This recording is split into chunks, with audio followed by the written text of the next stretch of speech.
que fue extremadamente influyente en una administración demócrata, que dijo que la situación de Nicaragua ahora, porque el tema era Nicaragua con Ortega, ¿verdad?, se debía a la política fracasada de la administración Bush.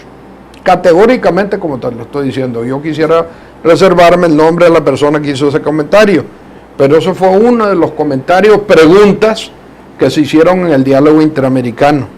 Pero antes de hablar de esto, quiero comentar una cosa, Arnoldo, que anda diciendo Daniel y el grupo de los albinos, como le dicen los norteamericanos, los del ALBA.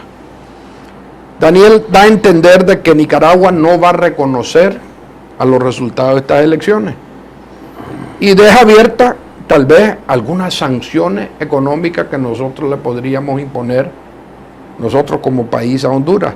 Y yo te pregunto a vos, Arnoldo, ¿quién pierde más si se cierra otra vez la frontera? Sí, desgraciadamente, Francisco Javier, cuando estos tuvieron en los 80 todo el apoyo de la comunidad internacional, hubo un proyecto para puerto de agua profunda en el Atlántico, llamado el proyecto PAPA, Puerto de Agua Profunda del Atlántico.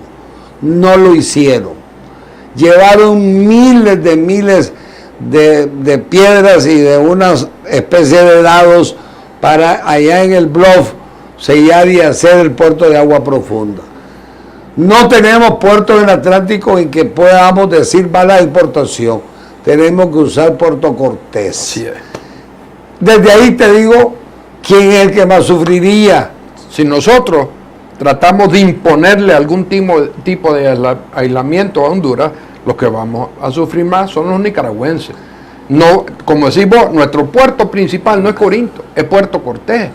Y además de eso, Honduras es uno de los pocos países de Centroamérica con que tenemos un superávit comercial. O sea que no vamos a poder exportarle a ellos, pues. Y nuestras exportaciones para El Salvador, para Guatemala, para México, se pararían totalmente. Es decir, ya aquí no es una isla, Nicaragua no es una isla. Presidente Ortega, dictador Ortega, deje de estar pensando que Nicaragua es una finca suya. Arme y tome las relaciones. ¿Quién es tu hermano? Tu vecino más cercano. Honduras, Costa Rica. Y si entramos a pleito con Costa Rica, que de repente oigo a los funcionarios de Daniel tirarle chinitas y cuentos a Costa Rica, vamos peor. Francisco Javier, me dijiste que habían estado varios nicaragüenses en el diálogo interamericano allá en Washington. ¿Quiénes participaron y en qué consistió este diálogo interamericano, Francisco? Déjame contestarte la segunda pregunta primero. El diálogo interamericano es un grupo que reúne a los latinoamericanistas de Washington y de los Estados Unidos para reunirse periódicamente a abordar temas importantes en relaciones entre los Estados Unidos y Latinoamérica. Tiene años de no estar en el tapete Nicaragua. Sí, pero esto me contaban que lo había armado aquí AmCham. Bueno, el AmCham estuvo en contacto con el diálogo, pero si el diálogo no hubiera tenido interés, si Peter Hakeem no hubiera tenido interés, no se monta este asunto y no hubieran llegado las más de 150 personas que estaban ahí, que llenaron el auditorio y que estaban incluso afuera. Pero el diálogo no tiene nada que ver con el gobierno. No, es un tanque de pensamiento, un centro de investigaciones. Ellos hacen estudios sobre remesas, pero es un foro político a donde llegan todos los latinoamericanistas. Era un quién es quién del grupo latinoamericanista en Washington, de Nueva York, de toda la costa del este, demócratas y republicanos. Estaban representados, estaba Luis Cubedo, por ejemplo, del Fondo Monetario Internacional, que está a cargo de nuestro país. Estaban funcionarios del BID, del Banco Mundial, pero además del establishment americano. ¿Quiénes estuvieron conmigo? Estuvo de invitado Eduardo Montealegre, Toño Lacayo y Arturo Cruz Sequeira, que fue nuestro embajador en Washington. Y tuvimos un panel cuyo moderador era Peter Hakeem, que es el presidente del diálogo, y hubo un intercambio muy franco sobre la situación de Nicaragua.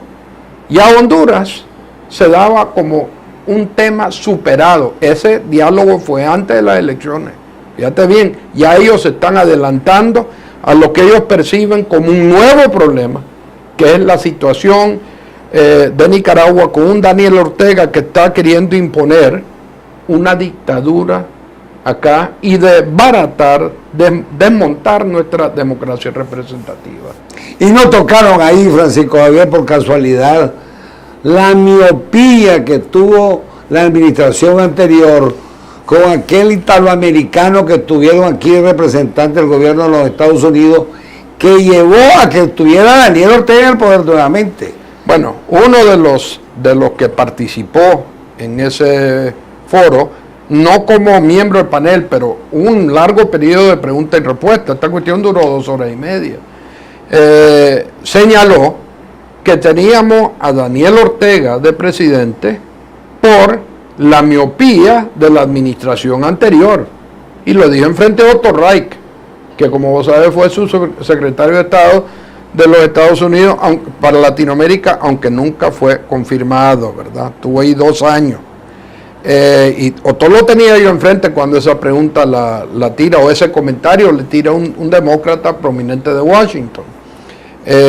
O sea que el tema surgió, ¿verdad? Y mucho se habló del vacío de política norteamericana hacia Latinoamérica en general. Francisco Javier, y además de la participación tuya, Antonio Lacayo, ¿qué rol jugó?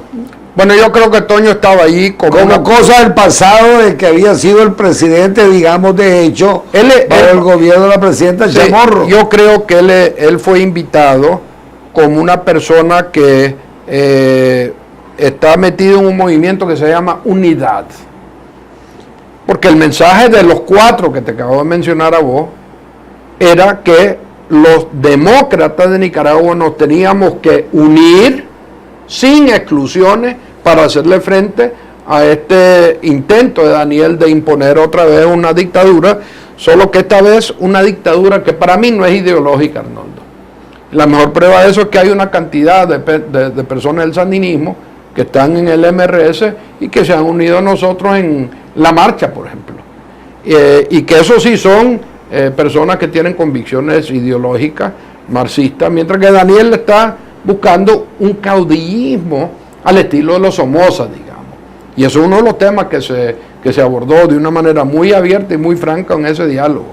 Ahora, pero quedó claro toda esta gente, porque me decís que ahí tuvieron también de los republicanos, estando ya en una administración demócrata, de que si no ha sido el injerencismo, la barbaridad que se cometieron aquí con nuestras autoridades del partido, porque yo supe de un memorando que le mandaron a un amigo en el cual le dijeron vaya y destruya al PLC y a su dirigente para así crear una tercera vía, y esa tercera vía no tuvo el efecto, sin embargo tuvo el apoyo total de la administración Bush, como me decís que lo había dicho uno de los actuales o ex dirigentes de los demócratas en ese foro. Una de las personas más influyentes del Partido Demócrata para temas latinoamericanos. Es más, una persona que ha escrito un libro sobre Nicaragua.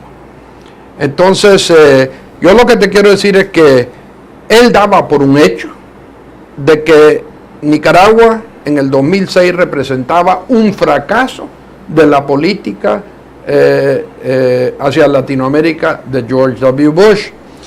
Y el tema ahora es qué hacer con Nicaragua, ¿verdad? Quiero decirte que, con toda honestidad, Arnoldo no goza de simpatía ni del Partido Republicano, que no nos debe de sorprender, pero tampoco del demócrata Daniel Ortega Saavedra. Y no tuvo por coincidencia de la vida ahí Roger Noriega, porque te oí decir que había estado... No, estuvo Otto Reich, pero Roger no estuvo, aunque Eduardo Montealegre sí lo mencionó. Eduardo en un momento, cuando él, de hecho, refuta el alegato de que había sido